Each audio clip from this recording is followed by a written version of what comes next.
Hi అండి. చాలామంది rent హౌస్‌లో ఉండేదానికి వాస్తు చూడని అవసరం లేదు అనుకుంటారు కదా!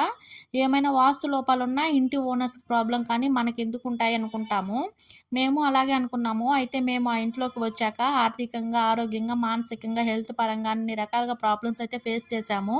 అయితే ఒకే ప్రాబ్లమ్ ఆ ఇంట్లో ఫస్ట్ చేరిన వాళ్ళ దగ్గర నుండి మా వరకు అందరికి ఒకటే అంటే మాత్రం అనుకోకుండా అయితే కాదు కదా!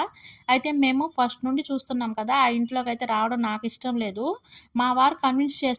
అందరికి అలా ఎందుకు జరుగుతుంది అని. కానీ వచ్చాక ఫేస్ చేశాక అప్పుడు నమ్మారనమాట.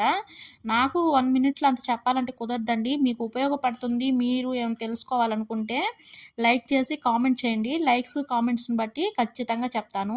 మాకు ఉపయోగపడదు, మాకు అవసరం లేదనుకునే వాళ్ళు స్కిప్ చేసేయండి. అయితే ఈరోజు పిల్లలకి కరివేపాకు పొడితో దోస వేశాను. హెల్త్‌కి చాలా మంచిది. హెయిర్ ఒత్తుగా పెరుగుతుంది. రేపు వీడియోలో కరివేపాకు పొడి నేనెలా చేస్తానో చూపిస్తాను. మీకు ఈ వీడియో గాని నచ్చితే ప్లీజ్ సబ్స్క్రైబ్ చేసుకొని సపోర్ట్